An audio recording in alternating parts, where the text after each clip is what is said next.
សូមគោរពនិងជំរាបសួរពុកម៉ែបងប្អូនទាំងអស់គ្នាស្វាគមន៍មកកាន់ Channel Cambodian Study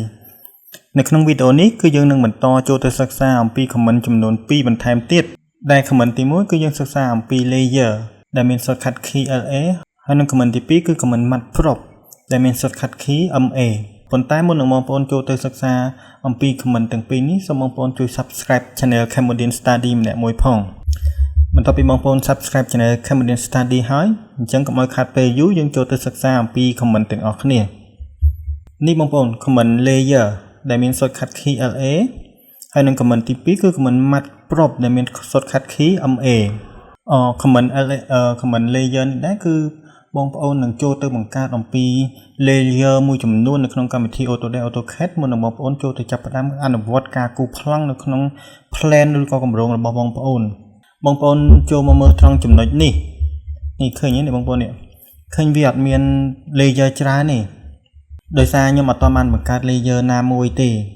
មុននឹងបងប្អូនទៅសិក្សាគម្រោងប្លង់ណាមួយបងប្អូនគួរតែបង្កើត layer នឹងឲ្យបានច្រើនជាងមុនសិនមុននឹងបងប្អូនអនុវត្តការងារព្រោះងាយស្រួលនៅពេលដែលយើងគូរកំណត់ចំណាំណាមួយឧទាហរណ៍ថាអានេះវាជា wall 10ដែលខ្ញុំកំណត់បង្កត់ថាវាជាអញ្ចឹងឥត10ហើយនៅក្នុងករណីដែលបងប្អូនចង់គូរជញ្ជាំងឥត20ឬក៏គូរទ្វារគូរបង្អួចគូរសសរគូរខលឹមគូរជើងតាំងអីផ្សេងៗហ្នឹងបងប្អូនគួរតែមានកំណត់សម្គាល់មួយផ្សេងពីគ្នាដើម្បីងាយស្រួលក្នុងការចំណាំហើយនឹងការធ្វើការនៅក្នុង plan របស់បងប្អូនឲ្យកាន់តែងាយស្រួលអញ្ចឹងយើងចូលទៅមើលការបង្កើត layer ទាំងអស់គ្នា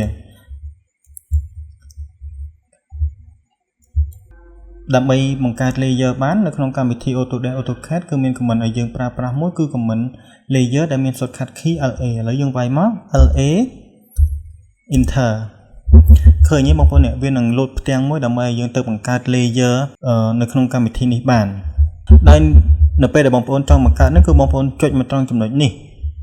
new layer នេះនៅពេលដែលយើងចូលមកដល់ចំណុច new layer នេះយើងคลิกពីលើវាមួយមកនេះឃើញទេបងប្អូនវានឹងលោតឲ្យយើងដាក់ឈ្មោះកំណត់សម្គាល់ហើយយើងនឹងអាចបដូរពណ៌បន្ទាត់ហើយនឹងជ្រើសរើសកម្រាស់បន្ទាត់បានទៅតាមតម្រូវការរបស់យើងឥឡូវដោយសារខ្ញុំមានអញ្ចឹងឥត10មួយហើយឥឡូវអានេះយើងកែដាក់បង្កើតអញ្ចឹងឥត20មួយចុះ wall 20នេះគឺខ្ញុំកំណត់សម្គាល់ថាវាជាជញ្ជាំងឥត20ហើយត្រង់ចំណុចនេះគឺយើងអាចកែបដូរពណ៌វាបានសម្រាប់យើងគូជញ្ជាំងឥត20ឥឡូវខ្ញុំឧទាហរណ៍ថាខ្ញុំយកពណ៌នេះហើយខ្ញុំអូខេហើយត្រង់ចំណុចនេះគឺបងប្អូនអាចកំណត់កម្រាស់របស់បន្ទាត់ដែលយើងចង់គូរនឹងបានប៉ុន្តែសម្រាប់ខ្ញុំជាទូទៅគឺខ្ញុំអត់ជ្រើសរើសកម្រាស់ណាមួយទេគឺខ្ញុំយក default នេះគឺខ្ញុំយក default នេះទាំងអស់មកសម្រាប់ការងារបន្ទាត់របស់ខ្ញុំអញ្ចឹងខ្ញុំคลิกមួយមកហើយខ្ញុំទៅបង្កើត layer ថ្មីមួយទៀតខ្ញុំដាក់ថា column អាហ្នឹងសម្រាប់យើងគូរការងារសសរ column UNM បែបនេះហើយយើងទៅជ្រើសបដូរពណ៌វាមកឥឡូវខ្ញុំដាក់ពណ៌នេះវិញពណ៌ត្រួយចេកបញ្ជាក់បងប្អូននេះគ្រាន់តែជាការកំណត់ក្នុងការឧទាហរណ៍ដើម្បីបញ្យល់បងប្អូនអំពីការបង្កើត layer ទេអញ្ចឹងជ្រើសរើសយកពណ៌នេះមកនៅពេលដែលបងប្អូនជ្រើសរើសយកពណ៌ហើយយើងគ្រាន់តែចុច OK មកគឺជាការស្រេចហើយដោយសារការកំណត់កម្រាស់បន្ទាត់នេះគឺខ្ញុំអត់កំណត់ទេគឺខ្ញុំជ្រើសយក default នេះតែម្ដងឥឡូវយើងទៅបិទសិនឥឡូវនេះកន្លែងដែលយើងត្រូវធ្វើការងារនេះនៅពេលដែលយើងបង្កើតបាន wall 20ហើយនឹង column ហើយយើងចូលទៅមើលថាវាមាននៅក្នុងនេះអត់នេះឃើញបងប្អូននេះ wall 10អានេះ wall 20ដែលយើងទៅបង្កើតមិញហើយជាមួយ column ដែលយើងទៅបង្កើតមិញហ្នឹងហើយក្នុងករណីនេះឥឡូវយើងឧទាហរណ៍ថាយើងយកការងារ wall 20នេះដើម្បីមកគូយើងឥឡូវយើងវាយrectangle មួយឧទាហរណ៍ REC បែបនេះយើងទីមកបែបនេះហើយយើងទៅបដូរកន្លែងនេះយើងយក wall 20មកគូវិញកន្លែងកំណត់សម្គាល់ដែលយើងបញ្ជាក់ថាជាជញ្ជាំង20នេះអានេះយើងសម្រាប់យកទៅគូជញ្ជាំង20អញ្ចឹងឥឡូវយើងយកវាមកគូមើលហើយយើងវាយ REC enter បែបនេះហើយយើងគូវាឃើញទេបងប្អូនវាចេញពណ៌ក្រហមវិញជាកំណត់សម្គាល់របស់យើងអញ្ចឹងយើងយកwall 20នេះសម្រាប់ទៅគូជញ្ជាំង20ទៅហើយនៅពេលដែលបងប្អូនចង់គូសសរយើងយកកន្លែង column នេះមកហើយយើងវាយឧទាហរណ៍យើងវាយ REC បែបនេះហើយយើងគូ column ឃើញទេនេះគឺការបង្កើត layer របស់យើងហើយនឹងការប្រើប្រាស់ layer របស់យើងឲ្យបានត្រឹមត្រូវប៉ុន្តែសម្រាប់ក្នុងករណីដែលបងប្អូនថាមិនចង់ប បង្កើត layer ច្រើនទេបងប្អូនចង់គូតែមួយនេះហ្នឹងក៏បានដូចគ្នាប៉ុន្តែនៅក្នុងករណីដែលបងប្អូនចង់ងាយស្រួលក្នុងការធ្វើគម្រោងណាមួយដែលមានកំណត់សម្គាល់មួយច្បាស់លាស់របស់បងប្អូនគឺបងប្អូនអាចធ្វើតាមវិធីនេះបានគឺយើងត្រូវបង្កើត layer នេះជាច្រើនមានទាំង layer ជើងតាងធ្នឹមបង្អួចទ្វារគឺយើងអាចបង្កើតបានដើម្បីងាយស្រួលក្នុងការយកទៅប្រើប្រាស់នៅពេលដែលបងប្អូនគូបង្អួចគឺយើងយក layer មួយ window មកនៅពេលបងប្អូនគូទ្វារគឺយើងយក layer door ទ្វារមកដើម្បីយកមកគូឥឡូវយើងទៅបង្កើត layer បន្ថែមទៀតឥឡូវខ្ញុំវាយមក LA enter ខ្ញុំបង្កើត layer មួយសម្រាប់គូទ្វារឥឡូវខ្ញុំคลิกត្រង់ចំណុច new layer នេះមកពេលដែលខ្ញុំคลิกត្រង់ចំណុចនេះមកវានឹង load ឲ្យយើងដាក់ឈ្មោះវាឥឡូវខ្ញុំដាក់ថា door D W O R នេះសម្រាប់យើងក្នុងការយើងគូទ្វារហើយយើងទៅបដូរពណ៌វាមកឥឡូវយើងយកពណ៌នេះសម្រាប់ក្នុងការគូទ្វារនៅពេលដែលយើង select ជ្រើសរើសពណ៌បែបនេះហើយយើងគ្រាន់តែ OK មកជាការស្រេចហើយបែបនេះហើយនៅពេលដែលយើងបង្កើតចប់គឺបងប្អូនខ្វែងកន្លែងនេះមកឥឡូវយើងយក layer ដែលយើងបានបង្កើតមិញមក door ទ្វារដែលយើងបង្កើតមិញនេះ door ហើយយើងសាកយកមកគូមើលវាយ OEC បែបនេះហើយយើងគូមើលនេះឃើញទេនេះវាជាពណ៌ដែលយើងជ្រើសរើសកំណត់សម្គាល់មុនហ្នឹងឥឡូវយើងទៅបង្កើត layer ថ្មីមួយទៀត LA enter ហើយយើង click កន្លែង new layer នេះមកដើម្បីបង្កើត layer ថ្មីមួយទៀតហើយយើងដាក់ថា window D O W បែបនេះគឺ window ហើយយើងជ្រើសរើសបដូរពណ៌វាមកដើម្បីកុំឲ្យវាជាន់គ្នាយកពណ៌នេះហើយយើង OK មកហើយយើងខ្វែងវាមកហើយយើងទៅជ្រើសរើសយក window ហើយត្រង់ចំណុចនេះយើងជ្រើសយក window នេះមកហើយយើងសាកទៅគូមើលយើងវាយគូ polyline មក PL enter បែបនេះហើយយើងគូមើលឃើញទេអ្នកបងប្អូននេះវាជាកំណត់សម្គាល់បន្ទាត់មួយដើម្បីងាយស្រួលក្នុងការគូបង្អួចរបស់យើងអញ្ចឹងនៅក្នុងប្លង់របស់យើងនៅពេលយើងឃើញកលេចឃើញបន្ទាត់ពណ៌ហ្នឹងគឺយើងនឹងដឹងវាថាវាជាបង្អួចអញ្ចឹងហើយនៅក្នុងករណីនេះគឺបងប្អូនអាចបង្កើត layer បានជាច្រើនដោយខ្លួនឯងអញ្ចឹងខ្ញុំសង្ឃឹមថាបងប្អូននឹងមើលវីដេអូនេះហើយយើងនឹងរៀនបង្កើត layer ទាំងអស់គ្នាដោយវាយ comment LA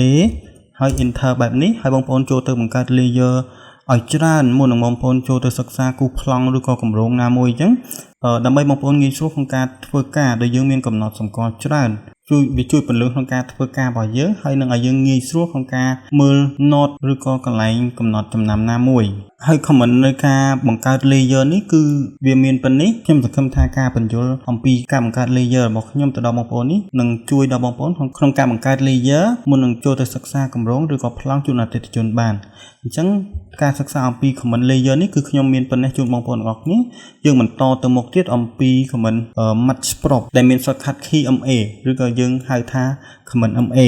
comment MA នេះគឺវាអត់មានអីស្មុគស្មាញទេវាគឺជាការចម្លងពណ៌ឬក៏ជាការចម្លងបន្ទាត់ឬក៏ជាការចម្លង layer របស់យើងឧទាហរណ៍ក្នុងករណីមួយដែលយើងបានគូទ្វារបង្អួចប៉ុន្តែយើងអត់បានបដូរ layer នេះដាក់ទ្វារទេយើងយក wall 20នេះមកគូក្នុងករណីដែលយើងគូបែបនេះ OEC ឥឡូវយើងឧទាហរណ៍ថានេះជាទ្វារដែលយើងបានគូអញ្ចឹងហើយយើង copy វាមកបែបនេះហើយ set វា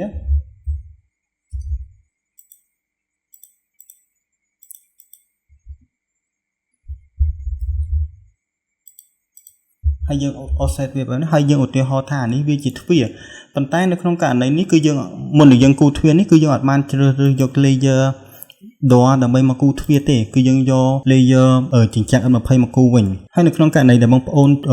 មិនទាន់បានបដូរបែបនេះកុំមានការបារម្ភដោយយើងនឹងមាន comment មួយគឺ comment MA ការចម្លង layer របស់យើងអញ្ចឹងហើយដែលយើងគ្រាន់តែគូ layer ឧទាហរណ៍ថានៅក្នុងប្លង់យើងអត់ទាន់មាន layer door នេះទេយើងគ្រាន់តែ click លើ door ហ្នឹងមកហើយយើងវាយ MLA បែបនេះមកហើយយើងគូមួយបែបនេះមកយើងនឹងអាចចម្លង layer door នេះមកលើការគូទ្វាររបស់យើងបានហើយឥឡូវយើងវាយមក MA enter បែបនេះហើយយើង click ពីលើ layer door នេះមកហើយយើងមក select នៅលើ layer ទ្វាររបស់យើងនេះដែលយើងយក layer S20 មកគូនេះឥឡូវយើង select វាមកហើយយើង click មួយមកបែបនេះឃើញទេបងប្អូននេះវានឹងចម្លងពណ៌មកលើទ្វាររបស់យើងវិញហើយ